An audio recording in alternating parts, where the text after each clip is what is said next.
If you're facing any difficulty in mathematics, then you are at right place. Welcome to Explore Math with Sir Shahid, the platform where tough math become easy.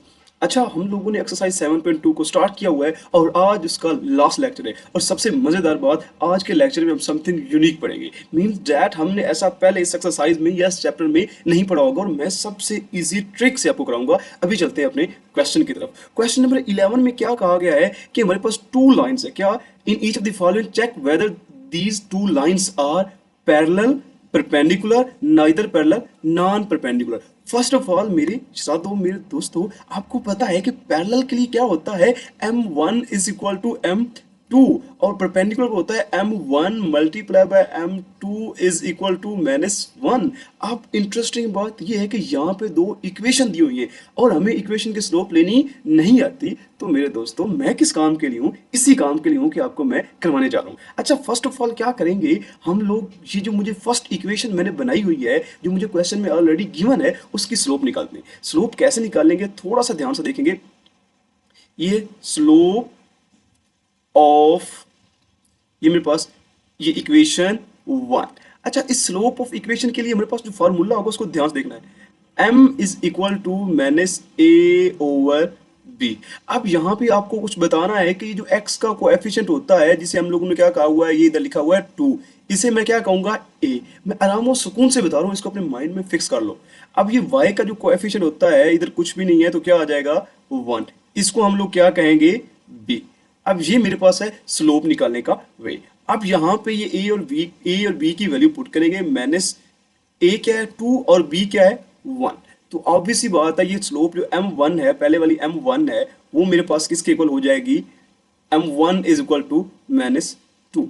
और अब मेरे बेटा यहाँ पे जो मेरे पास ये दूसरी लाइन है, इसकी स्लोप देखते हैं। क्या आएगा, स्लोप ऑफ इक्वेशन 2। अब इक्वेशन 2 की स्लोप क्या बनेगी भला? Again same formula, m2 is equal to, mind में फिक्स करो, क्या भला, माइनस a ओवर b। और मिस्टेक आप यहां पे करोगे कि आपको a और b में एक तो कंफ्यूज हो सकते हो, माइनस b ओवर a, ये अपने कंफ्यूजन नहीं करनी है। और दूसरा, ये जो मेरे पास x की वैल्यू है, इसे हम लोग क्या कहते हैं, यहाँ पे ये जो मैंने बाद में सोल्यूशन लिखी है, x का कोएफिशिएंट क्या होता है, मेरे पास होता है a और b। y का कोएफिशिएंट मेरे पास क्या होता है b। तो यहाँ पे a 4 है और b मेरे पास क्या है 2। ठीक है, अब इसको कैंसिल करते हैं, 2 1s are 2 and 2 2s are 4। here m2 is equal to -2। अब अगेन नोटिस करो कि m1 और m2 इक्वल आ गए या नहीं आ गए। अगर इक्वल आ गए, जो कि रियलिटी में भी आ गए हैं, तो क्या होगा, हम लाइन क्या लिखेंगे, एक, मैं हमेशा कहता हूँ लेक्चर को कंप्लीट देखा करो। क्यों? क्योंकि उसमें पता चलता है कि आपने पेपर में क्वेश्चन कैसे सॉल्व करना है। तो यहाँ पे m1 is equal to m2 है ना, तो it's mean that so these lines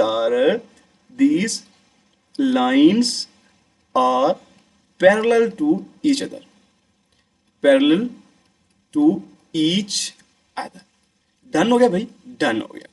अब इसके बाद इसी का पार्ट बी मेरे पास क्या होगा, अगेन पार्ट बी हटके और पार्ट सी उससे भी थोड़ा सा डिफरेंस है, तो इसलिए आपको सारे क्वेश्चन समझने हैं। ठीक है, अब यहाँ पे पार्ट बी मुझे क्या कह रहा है, 3y is equal to 2x plus 5, 3x plus 2y is equal to 3x plus 2y minus 8 is equal to 0। अब यहाँ पे मैंने नीचे पता क्या किया है, क्योंकि मैं आपको कुछ चीज बताने लगा हूँ। हमेशा क्या करना है, ये जो 3y है, इसको मैंने किस साइड पे लेके आना है, ये x वाली साइड पे लेके आना है। यहाँ पे ये गलती नहीं करनी कि 2x को 3y की तरफ ले जाओ, यहाँ से आपका क्वेश्चन गलत हो जाएगा। हमेशा क्या करना है, y को x वाली साइड पे लेके आना। हाँ, अगर x वाला ऑलरेडी इधर नेगेटिव है, उधर ले जाकर उसको पॉजिटिव बना लेंगे। ठीक हो गया। अब इसके बाद मेरे पास क्या है बड़ा, ध्यान से देखो, ये 2x को मैं क्या ले, 2x इधर 3y इधर प्लस हो रहा है, इधर आके मैंने ये माइनस कर दिया, प्लस 5 एज इट इज। और ये जो 0 इधर 3y की जगह बननी थी, उसको मैं लेफ्ट हैंड साइड पे लिखूं या राइट हैंड साइड पे लिखूं, कोई फर्क पड़ता है? साफ जरा नहीं पड़ता यार। और ये मेरे पास equation, this equation is already the standard form. अब इसके बाद क्या करेंगे, ऑब्वियस सी बात है, हम लोग स्लोप फाइंड करेंगे। ये स्लोप ऑफ लाइन 1। अब m1 का फार्मूला क्या होता है, ये m1 का फार्मूला क्या बोला, माइनस a ओवर b। अब a की वैल्यू ऑलरेडी मैंने क्या बताई हुई आपके पास है, ये जो मेरे पास होता है कोएफिशिएंट किसका भला, x का कोएफिशिएंट होता है a एंड y का कोएफिशिएंट क्या हो जाएगा b। तो यहाँ पे m1 क्या है मेरे पास, a टू और बी अगेन -3 है, और ये वाला साइन भी क्या है, नेगेटिव, और ये दोनों साइन मिलके नेगेटिव नेगेटिव मिलके क्या बना देंगे, पॉजिटिव, और प्लस लिखने की जरूरत नहीं होती। तो यहाँ पे बन जाएगा 2/3। एग्जैक्टली मैं दूसरी इक्वेशन को देखता हूँ, स्लोप ऑफ लाइन 2, यहाँ पे क्या लिखा हुआ है, 2 लिखा हुआ है, ठीक है। अब m2 क्या फॉर्मूला है, -a/b, और a की वैल्यू मेरे पास 3 और b की वैल्यू 2, तो ये आ जाएगा मिड वाला, ये माइनस वाला साइन एज इट इज आ गया, ठीक है। तो ये मेरे पास क्या आ जाएगा, -3/2। अब कॉमन सेंस यूज करो, अकलमंदो कॉमन सेंस यूज करो, क्या बोला, m1 और m2 आपस में इक्वल है, नहीं है, तो इसको हम वैसे ही इलिमिनेट कर देंगे, लिखेंगे ही नहीं, क्योंकि हमने तीनों में कोई एक कैटेगरी तो लाजमी बनेगी, ठीक है। अब मुझे दूसरा क्या सेंस आ रहा है, दिमाग से सोचो, ये क्या लिखा हुआ है, 2/3, क्या लिखा हुआ है, 2/3, तो यहाँ पे क्या है, इसी का रेसिप्रोकल, क्या ये लिखा हुआ है, उसी का रेसिप्रोकल क्या है, 3/2, और साथ में माइनस एक्स्ट्रा साइन है, तो अब इनको मल्टीप्लाई करेंगे तो -1 आ जाएगा। मतलब क्या करना चाह रहा हूँ, क्या कहना चाह रहा हूँ मैं, कि यहाँ पे m1 multiply by m2 is equal to -1 formula लग जाएगा। अब इसकी वैल्यू पुट करते हैं, m1 क्या है मेरे पास, ये 2/3 हमने निकाला है, और m2 क्या है, -3/2, ये 3 से कैंसल, 2 से कैंसल, और ये -1 is equal to -1। That means that these two lines are perpendicular to each other। ठीक हो गया। अब पार्ट सी को थोड़ा सा और ध्यान से करना है, कि उसने थोड़ा सा और आपको कंफ्यूज करने के लिए एक चीज दी गई है, वो मैं आपसे डिस्कस करता हूँ। वो क्या हो सकती है, थोड़ा सा ध्यान से देखो। यहाँ पे मुझे ये क्या दिया, 4y + 2x। अब उसने जानबूझ के y वाला कोएफिशिएंट, y वाला वेरिएबल, y वाली टर्म पहले लिखी और x वाली को बाद में लिखा, तो आप पहले अरेंज करना है। अरेंज कैसे, ये ऑब्वियस सी बात है, एक ही साइड पे रहे तो साइन चेंज नहीं होता, ठीक है। अब 2x को इधर ही 4y - 1, अब 2x का साइन चेंज नहीं करना क्योंकि वो एक ही साइड पे है। 2x + 4y - 1 is equal to 0। Again slope of line formula -a और b, यहाँ पे भी फार्मूला -a और b, और सेम कोएफिशिएंट में यूज करूंगा। उसी तरह ये सारा काम करने के बाद मैंने क्या किया, चेक किया है m1 m2 के इक्वल नहीं है क्या, क्योंकि यहाँ पे -1/2 आंसर आ रहा है, और यहाँ पे दूसरी साइड पे 1/2 इक्वल तो नहीं है। क्यों इक्वल नहीं है, आप ये नहीं कहना सर इधर भी 1/2 और इधर भी 1/2, क्यों इक्वल नहीं है, एक साइड पे नेगेटिव है और एक साइड पे पॉजिटिव है, ये कभी इक्वल नहीं हो सकते, ठीक है। एक राइट हैंड है और एक लेफ्ट हैंड है, दोनों की पावर सेम तो हो ही नहीं सकती ना। समझ आ रहे हो क्या कहना चाह रहा हूं मैं, ओके। अब m1 is not equal to m2, और मल्टीप्लाई भी करने की कोशिश करें तो ये भी आपस में -1 के इक्वल है, नहीं आ रहा, तो that means that so these lines are neither parallel nor perpendicular. इस क्वेश्चन को मैं डिटेल से क्यों नहीं समझाया, क्योंकि मैं ये चाह रहा था कि आप वीडियो को स्टॉप करें और अपने रजिस्टर पे खुद सॉल्व करें और फिर इसको वेरीफाई करें, ठीक हो गया। अब जो क्वेश्चन नंबर 12 है वो भी डिफरेंट है, वो टोटली डिफरेंट है, और क्वेश्चन नंबर 3 तो मैं कहता हूँ सबसे इंटरेस्टिंग वे में क्वेश्चन नंबर 13, ओके। अब क्वेश्चन 12 क्या है, find an equation of the line through -4 7 and parallel to the line. अब तो थोड़ा सा ध्यान से टेक्निकल वे से चलो, क्या बोला, एक मुझे यहाँ पे बात क्या दी हुई है कि एक ये पॉइंट है, ऑलरेडी बात ये मेरे पास क्या दी हुई है बेटा, लाइन, और एक तीसरी बात क्या दी हुई है, ये लाइन पैरेलल भी है। सबसे पहले क्या करना होता है, एक पॉइंट और एक स्लोप, तो दो चीजें हो जाएंगी तो पॉइंट स्लोप फॉर्म लगेगा। लेकिन ठहर जाओ, तीसरी बात क्या है कि ये लाइन पैरेलल भी होगी। अब सबसे पहले निकालते हैं स्लोप। स्लोप निकालने का फॉर्मूला, ये इक्वेशन लिख ली exactly, slope of the line है LINE, लाइन नहीं समझ लेना, ठीक है, ये लाइन। अब यहाँ पे m का फार्मूला क्या है, जब भी इक्वेशन आ जाए तो स्लोप का फार्मूला क्या बनता है, -a/b, तो ये ऑलरेडी फार्मूला मैंने शेयर कर दिया है। अब इसके बाद m क्या है मेरे पास, a क्या है बेटा, a यहाँ पे आ जाएगा x का कोएफिशिएंट a और y का कोएफिशिएंट b, तो 2/(-7), क्यों, क्योंकि y का कोएफिशिएंट b जो है ये ऑलरेडी साथ नेगेटिव साइन लिखा हुआ है, और फार्मूले में एक नेगेटिव साइन था, ये तो आपको ऑलरेडी पता है। तो ये माइनस और माइनस, ये वाला माइनस और माइनस मिलके प्लस बन गया, तो आंसर क्या है, 2/7। यहाँ तक बात बिल्कुल ठीक। अब इसके बाद क्या करना, एक लाइन लिखना आपके लिए कंपल्सरी है, क्या भला, जब भी पैरेलल की बात आ जाए मेरे श्राद्धो, m1 is equal to m2, जो पुरानी स्लोप होती है और जो नई स्लोप होती है वो हमेशा इक्वल हो जाएंगी, तो ये m1 is equal to m2, so slope तो रहेगी 2/7, ठीक है।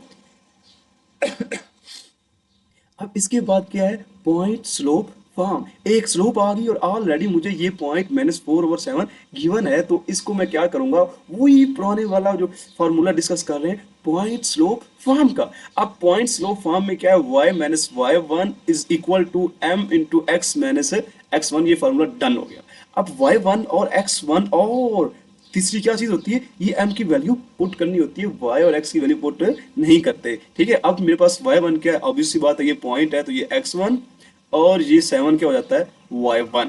अब y - 7 आ जाएगा, ये y1 7 और m की वैल्यू हमने निकाली है 2/7 x1, क्योंकि -4 है ना यहाँ पे, देखो ये वाला बेटा -4 है, -4 है, तो यहाँ पे ये -4 लिख दिया, ऑलरेडी माइनस माइनस क्या हो जाएगा +4। अब यहाँ पे इंटरेस्टिंग एंड जहाँ पे आप गलती करते हो, ये क्या लिखा हुआ है 7, इस 7 इधर डिवाइड हो रहा है तो इधर आके क्या हो जाएगा मल्टीप्लाई, तो 7y - 7 2 इंटू ये 2 रिमेनिंग एज बच गया x प्लस 7। अब 7 को y से पहले मल्टीप्लाई करेंगे तो 7y एंड 7 को -4, 7 को -7 से करेंगे तो 49, एग्जैक्टली 2 को x से करेंगे तो 2x एंड 2 को 4 से करेंगे तो 8।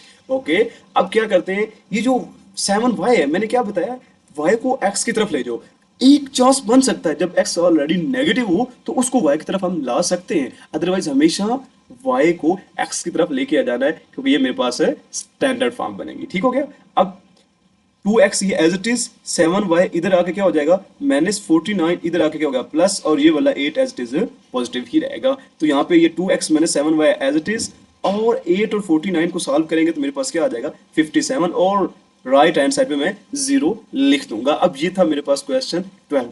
अब क्वेश्चन 13 में एक नई बात, ऑलरेडी हमने कहीं ना कहीं पे पढ़ा हुआ हमने 7.1 में भी कुछ है और 7.2 में डिटेल से पढ़ा है, लेकिन फिर भी आप गलती कर जाओगे, वो गलती ठीक करने के लिए मैं दोबारा कर रहा हूँ।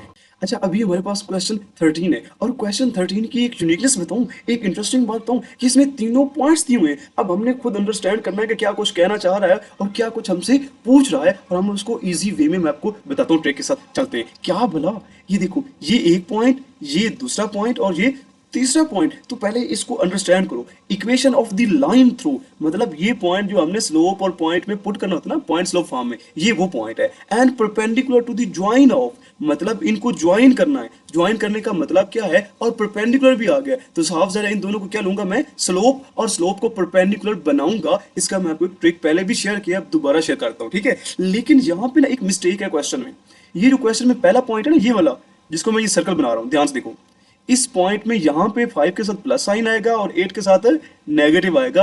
अब ये क्वेश्चन ठीक हो गया। अब फर्स्ट ऑफ ऑल क्या करेंगे, इन जो ज्वाइन ऑफ दिस ने कहा है ना, उसकी स्लोप निकालते हैं ए और बी की। ये स्लोप मैंने निकाल ली है, ए और ये बी, इसका स्लोप निकालना आप सबको ऑलरेडी आता है। सिंपल मैंने क्या किया, y2 - y1 over x2 - x1, तो इनका क्या किया, ये मेरे पास y2 7 है और y1 -8 है, 7 माइनस प्लस 8 यानी कि 15, और 10 माइनस प्लस, ये देखो 10 x2 है और 15 सॉरी -15, ये y2 है, दोनों को ऐड करेंगे तो ये 25, ठीक है। 5 के टेबल में 3 5 15, 5 5 25, तो 3/5 आ गया फॉर परपेंडिकुलर स्लोप।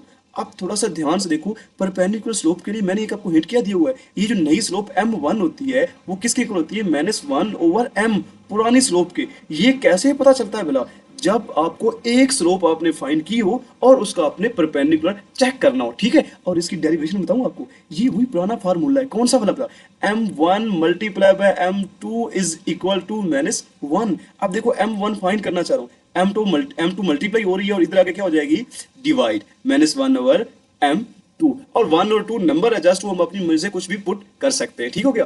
अब ये देखो, ये मैं क्यों करवाता हूँ, क्योंकि ये बहुत इंपॉर्टेंट एमसीक्यूज है, ठीक है। ये जो मैं करवाता हूँ ना, इसी फॉर्म में एमसीक्यूज बहुत इंपॉर्टेंट और पूछा जाता है, ठीक है, इसलिए मैं बार बार इसको करवा रहा हूँ, ठीक हो गया। अब फॉर परपेंडिकुलर स्लोप का फार्मूला ऑलरेडी डिस्कस कर दिया मैंने, और m क्या है मेरे पास ऑलरेडी, ये 3/5, इसको पुट करके देखते हैं, ये 3/5 5 डिवाइड हो रहा है तो इधर ऊपर आके क्या हो जाएगा, ये मल्टीप्लाई, क्योंकि फ्रैक्शन के नीचे फ्रैक्शन आ जाए तो लास्ट वाली वैल्यू ऊपर जाके मल्टीप्लाई होती है, ये आ गया। अब पॉइंट स्लोप फॉर्म में y - y1, 3 डॉट्स नहीं लगाए भाई, ये लगा लो, y - y1 is equal to m into x - x1, done.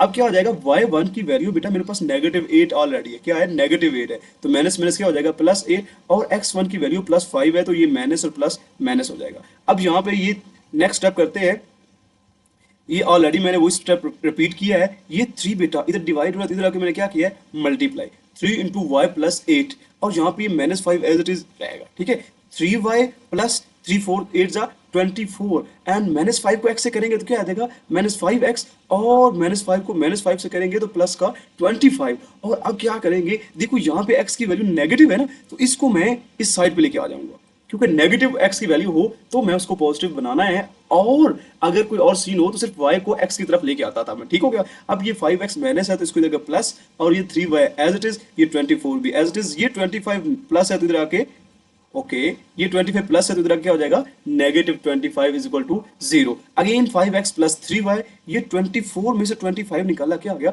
-1। अब बच्चे ये हमारी एक्सरसाइज 7.2 कंप्लीट हो चुकी है। अगर आपको ये वीडियोस अच्छी लगती हैं तो आप इस चैनल को सब्सक्राइब जरूर करें। बेनिफिट हो रहा है तो अपने दोस्तों को भी लाजमी बताएं कि यहाँ से हमें बेनिफिट हो रहा है, आप भी ये बेनिफिट ले सकते हो। ओके, मिलते हैं नेक्स्ट लेक्चर में। Wish you good luck. Allah Hafiz.